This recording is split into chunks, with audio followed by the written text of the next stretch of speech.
Terima kasih Anda masih bersama kami. Bagi Anda yang baru saja bergabung, kami hadirkan kembali 3 berita utama hari ini.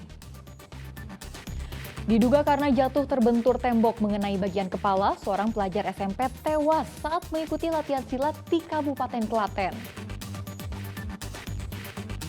Kondisi balita Cynthia Rizky Azalia yang mengalami gizi buruk di Kota Tegal terus membaik. Berat badan mulai naik setelah dirawat intensif. Alami sakit demensia, sejumlah jemaah calon haji asal Solo gagal berangkat ke Tanah Suci.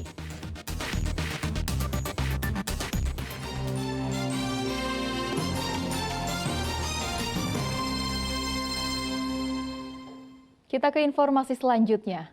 Bantuan untuk balita penderita gizi buruk di Kota Tegal terus berdatangan dari sejumlah elemen masyarakat. Bantuan juga diberikan kepada kakak balita agar bisa kembali bersekolah. Beberapa hari terakhir, rumah kontrakan pasangan Isfandi dan Lina Handayani terus didatangi masyarakat. Mereka memberikan bantuan kepada Cynthia Rizky Azalia, balita penderita gizi buruk di Kelurahan Kalinyamat Kulon, Kecamatan Margadana, Kota Tegal. Salah satu bantuan datang dari Polres Brebes, sejumlah paket sembako dan barang kebutuhan bayi diberikan. Bantuan juga datang dari pengusaha migas asal Kabupaten Brebes yang memberikan hadiah sepeda untuk Anissa Maharani, siswa putus sekolah di SMP Negeri 1 Wanasari Brebes. Ini saya datang untuk memberikan bantuan sepeda, soalnya kan kemarin sempat putus sekolah ya, malah katanya ngulang lagi. Nantinya udah kelas 3 SMP, sekarang mulai kelas 1, ya biar tambah semangat sekolahnya. Juga ya naik sepeda, nggak capek, lebih semangat lah intinya. Sepeda dari Tante Cynthia. Makasih banget. Nanti sekolahnya semangat ya? Iya. Oke. Sepedanya dipakai buat apa? Sepedanya buat ke sekolahan. Sementara itu, pemerintah Kabupaten Brebes dan Pemkot Tegal telah menawarkan perawatan lanjutan untuk Cynthia di Rumah Sakit Mergono, Purwokerto, dan RSUD Kardina, Kota Tegal. Sugihartono melaporkan dari Kota Tegal. Orang tua Cynthia Rizky Azalia akhirnya memutuskan untuk merawat Cynthia di RSUD Kardina. Setelah mendapat perawatan, kondisinya mulai membaik dan berat badannya pun berangsur meningkat. Setelah menjalani perawatan intensif di ruang ICU anak RSUD Kardina, Kota Tegal, kondisi Cynthia Rizky Azalia mulai membaik. Meski tidak signifikan, namun kemajuannya tergolong pesat. Perkembangan kondisi balita terus dipantau oleh dokter spesialis anak.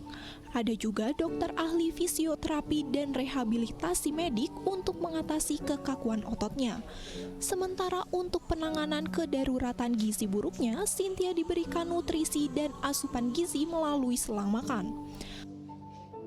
Kalau dari awal pada saat datang dengan sampai sekarang, saya kira mengalami kemajuan pesat karena menimbang karena awal adalah gizi buruk, saat ini berat badan sudah mulai meningkat. Saat ini, biaya perawatan telah ditanggung oleh BPJS dan Pemkot Tegal akan mengusahakan bantuan sosial untuk orang tua Cynthia. Biaya dia sudah tidak terpikir lagi karena dia adalah pasien BPJS juga. Nanti akan cover seluruhnya. Cynthia Rizky Azalia, balita berumur 3 tahun, didiagnosa gizi buruk dengan riwayat penyakit bawaan penyumbatan paru-paru. Balita ini lahir normal dengan berat badan 2,7 kg, namun mulai sakit saat usia 2 tahun. Kuncoro Wijayanto melaporkan dari Kota Tegal.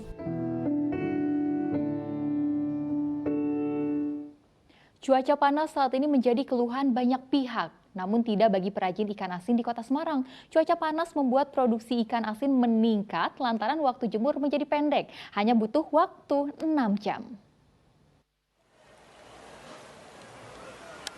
Cuaca panas di Kota Semarang membawa berkah tersendiri bagi para perajin ikan asin di Tambak Lorok, Semarang. Proses pengeringan ikan yang awalnya membutuhkan waktu 2 hari, kini hanya butuh waktu 6 jam. Cuaca panas membuat proses pengeringan ikan menjadi lebih cepat. Para perajin ikan asin biasanya menjemur ikan dari pukul 8 sampai 14 WIB.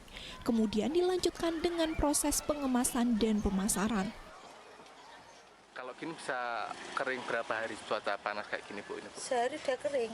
Kalau setengah hari Bongkar pagi jam 2 sudah kering ya ini ya. Kalau biasanya sendiri kalau nggak cuaca panas bisa berjemur berapa hari, Bu? tergantung naiknya mendang-mendung. Sisuk kan 2 hari. Cuaca panas di kota Semarang sudah terjadi sejak bulan April lalu dan sampai sekarang jarang turun hujan. Meski cuaca mendukung dalam proses produksi, pasokan ikan sulit didapat karena air laut masih tinggi. Ali Mustakfirin melaporkan dari Kota Semarang. Pemerintah Kota Semarang bersama Kementerian Kesehatan akan menggunakan metode nyamuk dimandulkan dan vaksinasi untuk mencegah meluasnya kasus demam berdarah dengue.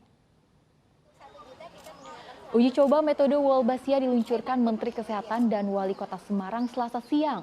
Metode dikembangkan dengan memasukkan bakteri Wolbachia pada nyamuk Aedes aegypti. Bakteri nantinya berfungsi untuk membuat nyamuk mandul menularkan penyakit dengue. Metode ini untuk mengantisipasi lonjakan kasus DBD yang masih tinggi, antara 100 hingga 150 ribu per tahun dengan kematian antara 1.000 hingga 1.500 orang. Metode ini merupakan hasil kerjasama pemerintah Indonesia dengan Australia. Pengembangan metode Wolbachia akan dilakukan di 5 kota, yakni Semarang, Jakarta Barat, Bontang, Kupang, dan juga Bandung. Selain metode memandulkan kemampuan nyamuk untuk menularkan, juga akan dilakukan vaksinasi anti-DBD. Menggunakan bioteknologi untuk nyamuk yang berpotensi menularkan demam berdarah, kita buat agar kasarannya mandul. Dan strategi keduanya kita sedang mempelajari ada vaksinasi demam berdarah. Kasus DBD di Semarang, kemudian ada untuk khusus Tembalang ini yang paling tinggi. Yang meninggal juga 12, satu ini dari Tembalang. Sehingga diharapkan dengan adanya pilot project ini ya kita harapkan DBD kasusnya